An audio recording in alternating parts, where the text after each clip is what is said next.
Bueno, buenas tardes, muchachos, compañeros. Hoy estamos reunidos para hablar un poco sobre el tema que se nos propuso para la segunda actividad, basado en el libro Intervención en el Suicidio, y vamos a comenzar precisamente con el trauma y la crisis.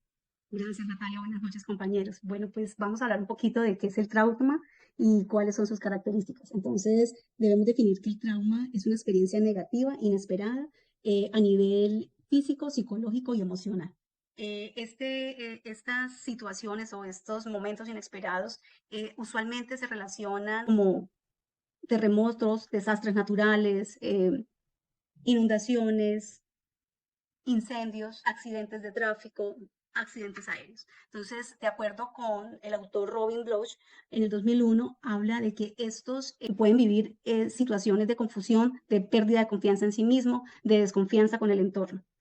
Los traumas usualmente se viven de manera colectiva, situaciones que viven las familias, que vive la comunidad, para diferenciarlo de situaciones de crisis. ¿Cuáles son estas características? Entre las características principales tenemos afectación a nivel cognitivo, afectación a nivel psicológico y a nivel fisiológico. Las afectaciones a nivel cognitivo hacen referencia como a la dificultad de resolución de problemas, ¿verdad? A nivel psicológico, la dificultad o problema que se genera como de miedo, de angustia, de malestar emocional.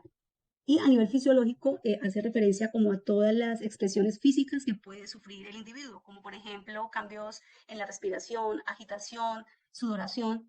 La CIE-10 manifiesta que está relacionado con el trastorno postraumático y haciendo como énfasis en los rasgos impulsivos que puede llegar a desarrollar las personas con enfermedades también neuróticas. Básicamente es esto. ¿Cómo diferenciamos el trauma de la crisis? Bueno, la crisis se centra en esas situaciones incómodas que vivimos a nivel personal, ¿cierto? Solamente lo vive el individuo y no está ligado o no va a relacionarse entre la vida y la muerte. Eso debemos tenerlo presente. El trauma siempre va a estar ligado hacia situaciones de vida o muerte, mientras que la crisis solamente se vive a nivel personal. Según el Diccionario de Psicología, en 1978, habla de que la crisis proviene del griego kris, que que está relacionado con la palabra decisión, afectación o esperanza. Y el autor Fresh habla acerca de que lo menciona o lo relaciona con un término chino y dice que es una referencia al peligro o a la ocasión.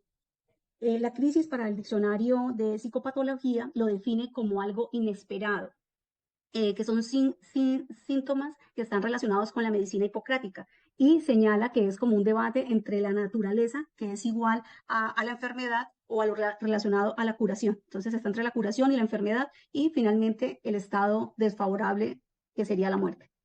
¿Qué tipos de crisis podemos encontrar en nuestra vida? Pues están los cambios físicos que se viven de la adolescencia, la niñez a la adolescencia, los cambios hormonales, cambios laborales, emocionales, o también los que se viven a sí mismos en la menopausia o la andropausia, o los retiros por pérdidas laborales, como lo mencioné.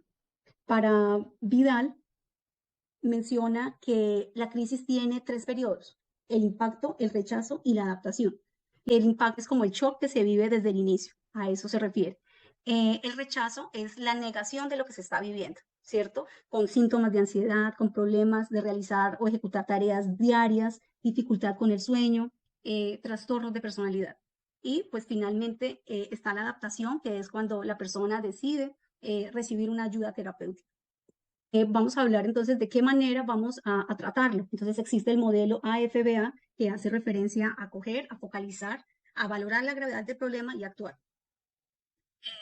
Basados en este concepto, existen diferentes dimensiones que nos permiten centrarnos en lo más importante, que es como esa dificultad con la que llega el individuo a la primera consulta, que podamos brindarlo, acogerlo, tener esa empatía, siendo amigables, garantizándoles un proceso exitoso terapéutico, teniendo como ese cuidado a la hora de dialogar para no realizar preguntas o frases de cajón, preguntas cerradas, brindando que él pueda fluir con su conversación. Huir de los estereotipos relacionados con frases como esto va a pasar, esto no fue nada grave, en fin, como tener la capacidad de escuchar al otro en su dolor. Tenemos también la importancia del impacto físico sobre la palabra. Es allí cuando la persona expresa su dolor desgarrador, como una madre cuando ha perdido a su hijo o cualquier hecho de muerte. Entonces, como terapeuta se brinda una colaboración más allá de las palabras, que sea estrechar las manos, un abrazo, algo que finalmente invite a ser cortés y a ponerlos en el lugar del otro. Primacía que habla del aquí y del ahora, básicamente se está relacionando con la restauración que puede tener el individuo y que somos nosotros como los canales que brindan esa ayuda, de brindarle físicamente a la persona una atención como un vaso de agua, darle una pastilla para el dolor de cabeza, generar un ambiente cómodo, cordial para el desarrollo del ejercicio terapéutico. Quiero compartirles el tema de los modelos, básicamente dos, el modelo categorial y el modelo dimensional. Cuando hablamos de modelo categorial, también hacemos referencia a lo que es el DSM-4, pues hoy día el DSM-5 y el CIE-10. Desde allí, todo el tema de los síntomas nos van a llevar a reflexionar o a analizar lo que es todo el tema de normalidad y anormalidad. Y básicamente, adentrándonos en el tema del suicidio, pues encontramos, digamos, un nivel o una jerarquía que nos lleva a comprender esa realidad tan compleja en el ser humano. Y hay que empezar con las ideas suicidas, que son esas ideas que son de autodestrucción. También hay unas ideas, unos gestos más bien suicidas o parasuicidas, que ya el sujeto pues tiene una voluntad, ahí se maneja mucho más una intención de hacerse daño físico. También encontramos lo que son ya en tercer nivel, las crisis o la crisis suicida, ya sigue persistiendo esa idea y va tomando forma, tomando cuerpo.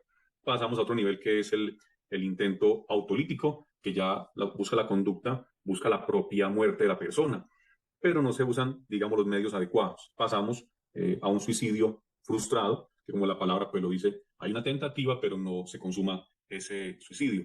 Y por último está el suicidio consumado, que ya es donde se da la autodestrucción. Se utilizan los medios pertinentes para terminar con la existencia de la persona. Ahora pasamos al modelo dimensional, que también se va a caracterizar por analizar lo que es sano y lo que es patológico. Pero ya aquí lo fundamental no se hace desde lo cualitativo, sino desde lo cuantitativo, o sea, lo cuánto, esa es la primacía en este modelo dimensional.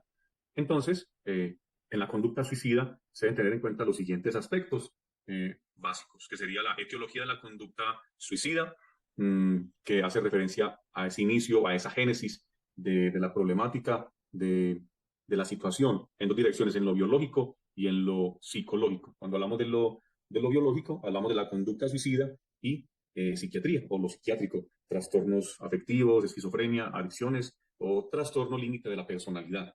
En un segundo grupo, que ya sería lo psicológico, encontramos una conducta también suicida, pero ya una salud mental.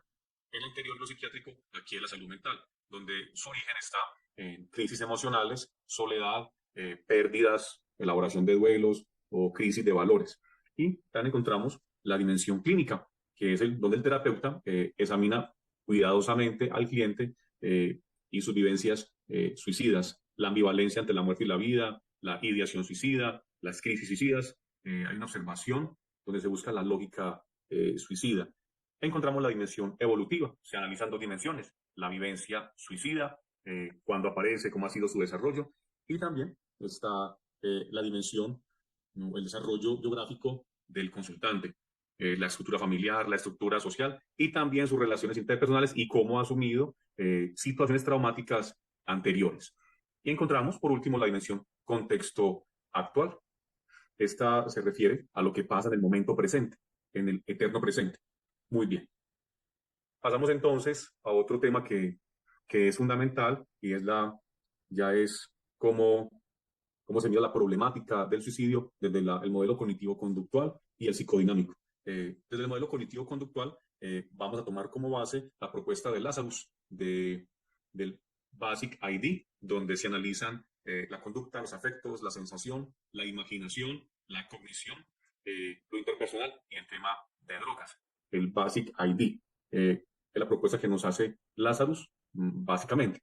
Y ahora pasamos a la dimensión o al modelo psicodinámico. Hay que partir obviamente de la base que es el psicoanálisis, que es la base pues de este nuevo modelo psicodinámico. La idea es tener en cuenta la propuesta que nos hace o el argumento que nos propone Fernández Moujal donde, abro comillas, se postula el modelo como la base teórica, postula una energía libidinal que permanentemente recubre los objetos.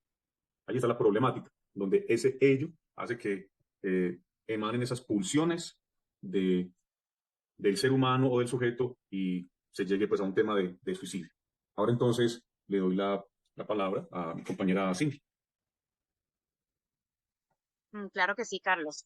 Es muy inclusive tener en cuenta lo que son los rasgos característicos del estado de ánimo en una persona pues suicida. Entonces, la Organización Mundial de la Salud ha establecido dentro de estos rasgos característicos lo que hablabas y mencionabas ahora dentro de la dimensión clínica, que es el rasgo de la ambivalencia. La mayoría de personas pues con intención de suicidarse van experimentando como esa mezcla de sentimientos que van girando pues como en torno a la vida y la muerte. Entonces, sienten deseos de vivir, pero quieren como de manera urgente poder alejarse o aliviar ese dolor que tienen pues y que están sintiendo al vivir. Entonces ahí se presenta pues una importante oportunidad de poder disminuir ese riesgo de suicidio siempre y cuando se le pueda proporcionar pues al consultante ese apoyo necesario. Tenemos también otro rasgo que es la impulsividad.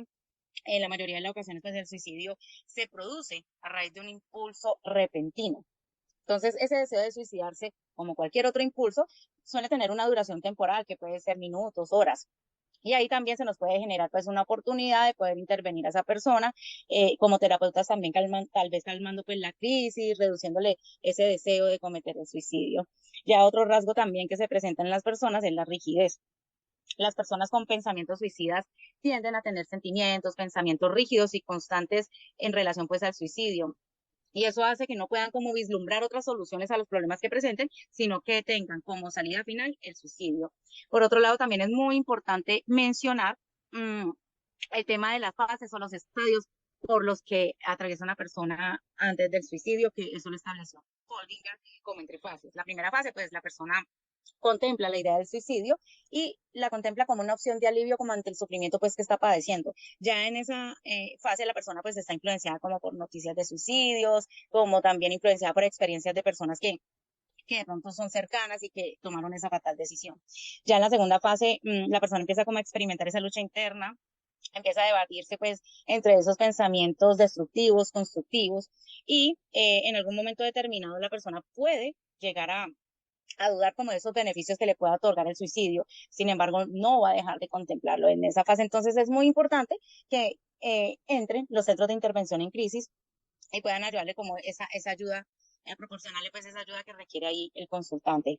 Y finalmente tenemos en la tercera fase que la persona pues ya ha tomado la decisión de suicidarse y por ello se hace importante a las personas que los rodeamos o los terapeutas poder identificar como esos avisos indirectos que ellos de una u otra manera emiten y puede dar cuenta de que está desarrollando definitivamente un plan suicida. Ejemplo de estos avisos indirectos, cuando empezamos a ver como una mejora significativa en el estado de ánimo, como que mejoró así de repente y sorprendentemente.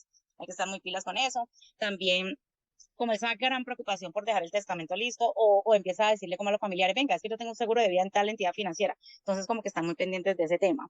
Yo creo que hasta el momento, de acuerdo con los temas que hemos realizado pues en la presentación, hemos tocado todo lo que gira en torno a la persona con intentos suicidas, pero sería muy bueno también tener esa mirada intrínseca del individuo que va a cometer el acto suicida. Entonces, se me hace como muy inclusive preguntarte, Natalia, cómo la persona puede llegar a contemplar la idea de la muerte.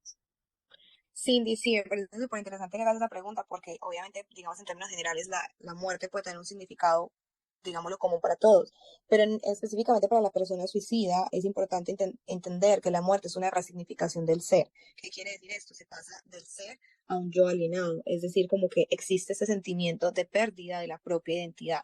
Entonces, en este sentido, la muerte cobra o puede cobrar alguno o todos de los siguientes significados. Número uno, liberación. Segundo, cambio. Y tercero, regresión. Y en este sentido se hace una analogía bien interesante con el tema del nacimiento. Entonces, cuando se habla de liberación, se hace esta como semejanza de que se deja el mundo terrenal. Entonces, hay como una salida de este mundo terrenal. Entonces, como que el individuo se libera de su sufrimiento en este plano. Número dos, hay cambio, porque la persona lo que busca no es la muerte en sí, sino un cambio de vida. porque las circunstancias que está viviendo actualmente se hacen insoportables y esas situaciones pueden ser personales, sociales, familiares, etcétera. Y número tres es la regresión y es como volver a ese estado de tranquilidad, de paz, que se hace la semejanza, como te decía, cuando tú estabas dentro como del útero de tu mamá, que no había sufrimiento.